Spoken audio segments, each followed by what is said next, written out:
Breaking the first goal in Pokemon Unite is one of my favorite topics, and I always get asked a lot in videos on why I'm not happy when my teammates are breaking the goal. Because you think it's something good, right? You're breaking the first goal, it means you're winning. So in this video, I want to talk about why it's bad, when it's good to break a goal, and what you should be doing as well after you broke a goal. So first off, here right now, this of course is quite terrible. The goal is down to 5 points, our Dragapult has 5 points, and what's he gonna do? He's gonna score and destroy the goal, which means we're winning, right? Yay, we broke the first goal, we are winning. It's 8 minutes. It's not even 2 minutes have passed yet, and we're breaking the first goal. So, what does breaking the first goal do? It pretty much transfers experience from your side to the enemy side. Suddenly, the enemies have 2 NEDs that spawn here on this. You can see they have 2 NEDs spawning right here. And all the white Pokemon that used to be in these slots are gone now.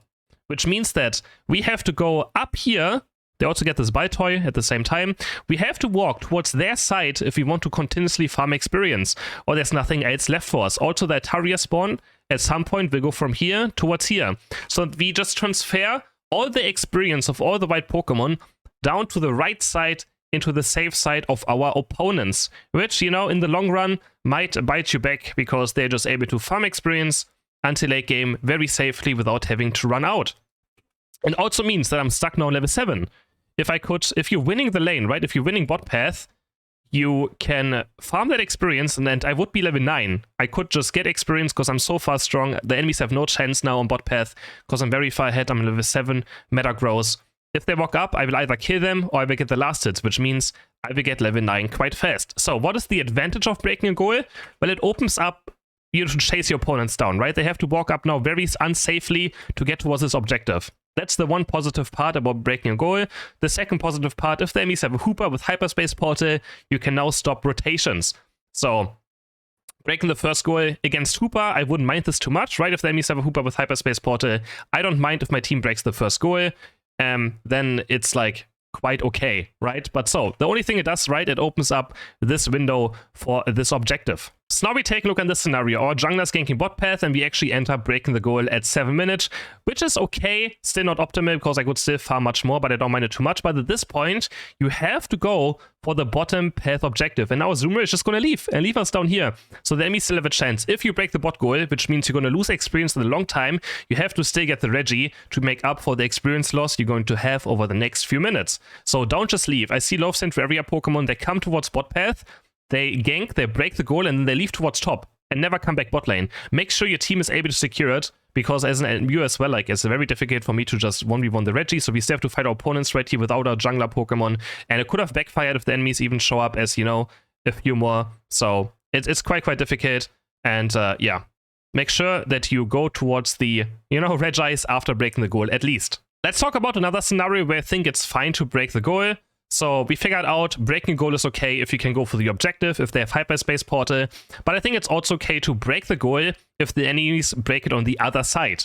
Because then you kind of trade NDDs for NDDs. And the top one actually gives you 3 NDDs. So if the enemies break it right here, they're breaking the goal.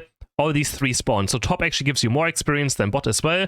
So losing top goal is really not that bad. In this case, I decide to just break it because the enemies broke top. It opens up bot for us a bit more, easier for us to fight here for later Reggies as well, right?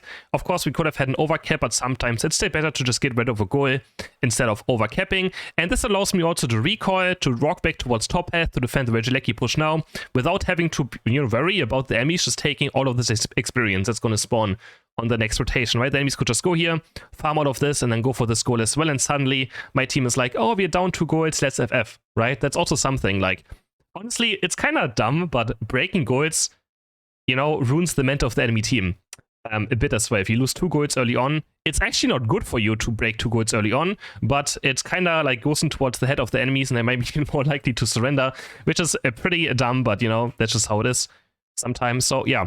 Breaking this goal allows me to just go up here without having to worry about any of this experience, and we can defend it and see what our opponents do. We didn't see our opponents up here, so now we can head back towards bot path, maybe defend it, go for this Altaria spawn right here, and still be totally fine. Another scenario where it's okay to break the first goal early on is if your plan is to do Regieleki, right? The goal is currently at 1. 3 minutes in the game is still not very comfortable for me to break it, but if we do the Regieleki, we do want to, right? Because if it walks into here now, we just get 20 points and the goal is gone. Instead, my team is going to do the Regieleki, I'm going to break the goal for them as well, and then we try to get value with it. A lot of people as well, they break the first goal, they do Regieleki, and then just leave top path. At this point, you want to take the enemy entities like here, you want to push the Regieleki in and score points with it, right? That's what you want to do. You can at this point just ignore bot path, just make sure you don't, the enemies don't counter score to the second goal as well. And you're totally fine. So in these scenarios, it can be fine to break the goal as well, but you have to do something with it. You can see my mutual just left, all of them just left for some reason, even though it was a free push in. So make sure that if you break a goal, this is the most important thing, you do something with breaking the goal. Otherwise, you're just going to slowly lose the game, or the enemies get a chance of coming back into the game. Now let's take a look at what happens if we don't break a goal, because that's exactly what I want to achieve with this video as well. I want to showcase how much more experience you can farm if you don't break the goal, if you're already winning, right? This is mainly for if you have a very strong last hitting Pokemon. If you're already winning bot path, then sometimes it's better not to break the goal. Yeah, whatsoever. Like, you don't have, like, I could break it right here, but look at all the white Pokemon. We have this one still, we have this NDD, we have this NDD, we have this bunny. All of this is so much experience, and I thought it was like, maybe I can break it, but like, I don't really have to. Honestly, the Metagross should let me break the goal, because the Metagross is so far behind now. He shouldn't even be defending this, because he wants these to spawn. Like, it would be good for him not to break it. Or like, for me to break it would be good for him. We can still, even if we are out, if we have very high level, we can still do the Regi. We don't have to break the goal to do the Regi, even though, of course, breaking the goal gives us better positioning for the bottom path Regi, but we don't have to break it whatsoever. And now, they have to run into us, because they still think they can fight down here, because they are like, oh, we have a goal up, we can fight for this. But they cannot, they're so far behind. And now again, now I have 40 points, I farmed all of it, I could try to break the goal, and again, it would be better for him to actually let me break the goal. Like, this Metagross should not be defending this goal whatsoever, most likely. Because then I need to overextend to their right side, I need to invade their jungle, I might go down as a high-level Pokemon trying to farm more experience. And this case, I'm like, here, okay, sure, man, I'm not going to break the goal, I'm just going to go for another entire rotation of these 5 Pokemon. So I get another bunny, I get another NDD, and I'm just like, okay, now I can get another NDD, and suddenly, like, I'm level 11, I have so much more experience than he has. And now I can decide, okay, 40 points, I'm going to break it now with a nice overcap after farming all of this. And suddenly, I'm also level 11 at 540. Also, in general, I mean, it's sometimes fine to break a goal early, but just make sure you don't break both goals at the same time, because then you're going to lose so much experience. Here as well, like, I'm trying to ping him to retreat. I don't want this goal to get broken. It's 727. If it gets broken now, like, I have to go on the enemy side. I could be, like, level 11, level 12 again. The enemies have no chance on bot path. And we also could have had, like, a 40-50 points cap at some point as well. So, yeah, I'm not quite happy. And now I'm gonna showcase what I'm trying to do once the goal gets broken. I will try to go on the enemy side. They also have a Tyranitar. So, like, breaking goals against Tyranitar can backfire quite fast. That's a very strong Pokemon. So I try to go over here, try to take some of their last hits, try to be aggressive, maybe it's going to the second goal. Because you cannot force to do this, otherwise you're gonna slowly fall behind. So I'm gonna try to be very aggressive since I already have a lead. But if my team's not the same, like if my Mr. Mime didn't follow me here, I might have just died, right? And I wouldn't have gotten any value. So now I'm going to invade their jungle. So after, breaking a goal is also fine if you think you're confident at invading the enemy team. If you have a strong early game Pokemon, a Speedster, or like, round that's already like decently stacked, then breaking a goal is fine. If you can invade the enemy jungle, take the NDDs, take their buffs away, then it's also quite fine. But you have to get value with breaking the goal. If you don't get any value with it, it's absolutely useless. I think a lot of people think it's like League of Legends, or I don't know what other MOBA games, where breaking a tower, right, is the same as breaking a goal, and breaking a tower gives you like global gold or experience, but it doesn't in Unite, right? Like, only the person who scores gets experience, and in the long run, again, you spawn all the enemies. Again, also this NDD right here, or these Altaria, because we broke the goal this early, spawns up here instead of here, which is like in a, much unsafer position. But I still try to just be aggressive and farm and make sure to deny my opponents, all this experience, but can't do it. They already got those 2 NDDs earlier. So even if I wanted to, sometimes you can't really. So yeah, if you have a strong push Pokemon, then it can be fine. Otherwise, again, if you are someone who is scaling for late game and you still find last hitting, then it's often just better to not break a goal. Because these scenarios are get created where you just suddenly, you give over comeback experience. Because you have to be aggressive, right? Look at this. We have both goals broken very early on, which means we only have our jungle camps. We have this Baltoy, and our central area, right? Besides that, we have nothing.